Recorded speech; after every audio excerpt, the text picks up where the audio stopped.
ETV Bharat पर खास बातचीत के लिए इस वक्त हमारे साथ मौजूद हैं नीतीश भारद्वाज, जिन्हें अभी तक आप महाभारत के कृष्ण के तौर पर जानते रहे हैं, लेकिन उनकी अपनी निजी ज़िंदगी ने उन्हें एक ऐसे दोराहे पर खड़ा कर दिया है जहां वो मुझे एक बेबस पिता की तरह दिखाई दे रहे हैं। ये नौबत कैसे आ गई?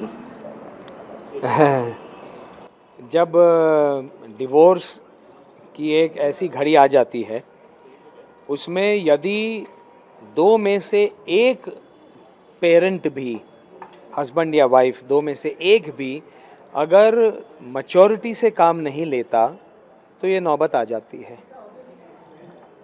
उसके ऊपर माता हो या पिता हो, जिसके पास बच्चों की कस्टडी है, वो अगर उस कस्टडी का दुरुपयोग करते हुए नॉन कस्टोडियन पेरेंट, जो इस मेरे केस में मैं हूँ, कस्टडी उनके पास केवल इसलिए है क्योंकि बचपन से बच्चे उनके पास थे, कोर्ट ने उनको कस्टडी नहीं दी है।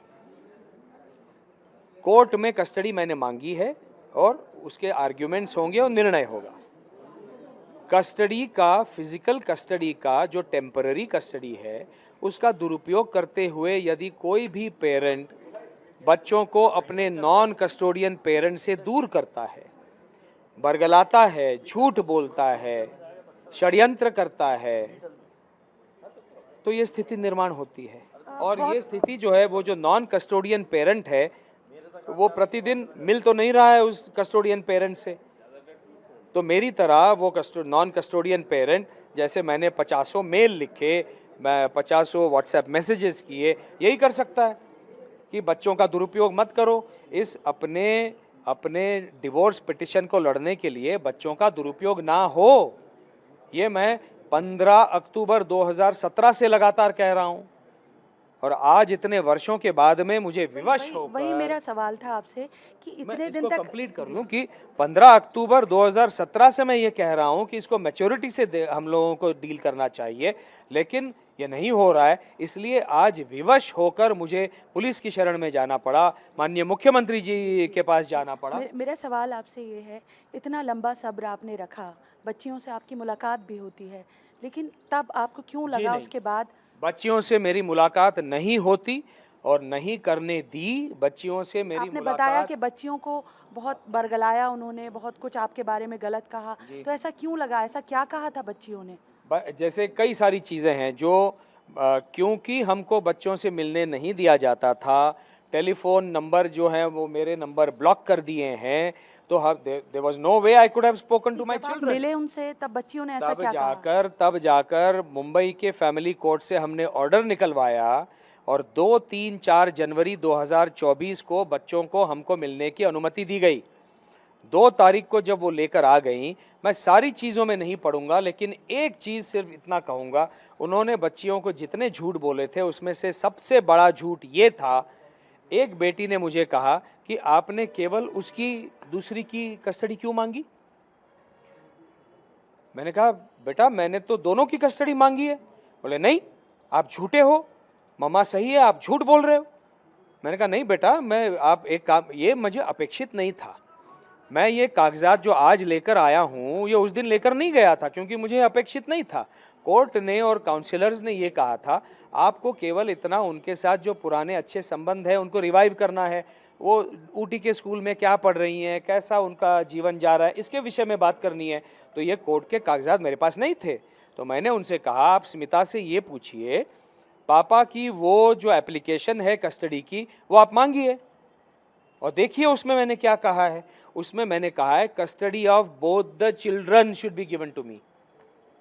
लेकिन ये इतना बड़ा झूठ बोलकर उन्होंने एक बच्ची के दिमाग में डाल दिया कि देखो पापा आपको प्यार ही नहीं करते।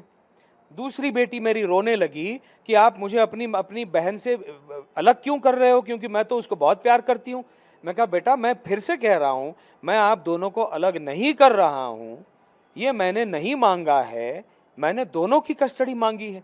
तो इस तरह से झूठ, एक से एक इतने झूठ जो कि कोर्ट के कागजात के विपरीत है, ये गलत है। बच्चियों के ऊपर इन सब चीज़ों का इतना बुरा असर पड़ता है। देखिए आप उनको बोल रहे हो कि एक पुरुष गंदा आदमी होता है, पिता के खिलाफ उनको बरगला के आप केवल पिता के खिलाफ उनको नहीं कर रहे हो, पूरी पुरुष जाति के खिलाफ वो खड़ी रहेंगी कल को जाके। और जिस प्रकार स्मिता गाटे का ये तीसरा विवाह टूट गया है, उसी प्रकार इनकी भी अवस्था होगी। किसी भी व्यक्तिगत जीवन में और व्यावसायिक जीवन में मेरी बेटियों के पुरुषों के साथ संबंध ठीक नहीं होंगे, और इनसे मैं अपनी बेटियों को बचाना चाह रहा हूं। पर क्या इसका ये रास्ता है कि आप किसी एक महिला के लिए कह रहे हैं कि उन्हें साइकोलॉजिकल टेस्ट की ज़रूरत है, वो दुर्योधन का बर्ताव कर रही, अल्टीमेटली वो भी एक माँ है।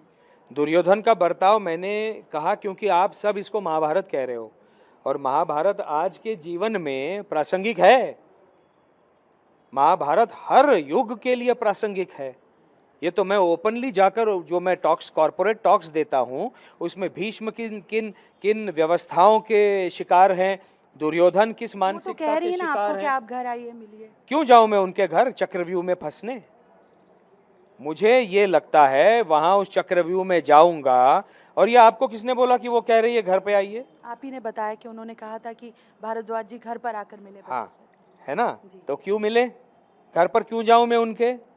वो मेरे लिए एक चक्रव्यूह है जहां से मैं जाऊंगा। आज इस केस में उनके खिलाफ इतने सबूत हैं, कस्टडी मैं मांग रहा हूं तो मेरे पक्ष में इतने सबूत हैं कि मुझे लगता है, और जो मेरे वकीलों की सलाह है, अपहरण का आरोप लगा रहे हैं। हाँ, अपहरण क्या होता है शेफाली? अपहरण ये होता है किसी एक व्यक्ति की फिजिकल प्रेजेंस आपको पता नहीं है, वो कहाँ है वो व्यक्ति आपको पता नहीं है। जब मैं आपसे पूछ रहा हूं कि मेरी बच्चियां कहाँ हैं, मेल लिख के पूछ रहा हूं, आप उस मेल का जवाब नहीं दे रही हैं। इन्होंने हमेशा से किसी चीज का जवाब नहीं दिया है, मेल्स का जवाब नहीं देती, किसी चीज का जवाब नहीं देती। ये जो अहंकार इनका है, इसीलिए मैंने कहा ये दुर्योधन सिंड्रोम है।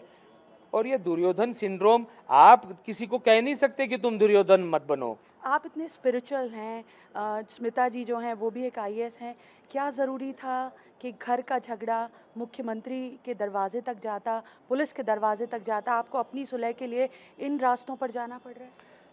क्योंकि आज मुझे अपनी बेटियों को बचाना है। आपको लगता है उनकी जान को खतरा है? मुझे लगता है, और ये विकल्प मैं अनदेखा नहीं कर सकता। अभी अभी एक महीना डेढ़ महीना पहले एक केस हुआ है जहां सूचना सेठ नाम की एक महिला ने, जो आर्टिफिशियल इंटेलिजेंस की कंपनी की सीईओ थी, उनका भी यही विवाद चल रहा था, और कोर्ट ने उनके पति को ये आदेश दिया था कि इनको बच्चे को मिलने दिया जाए।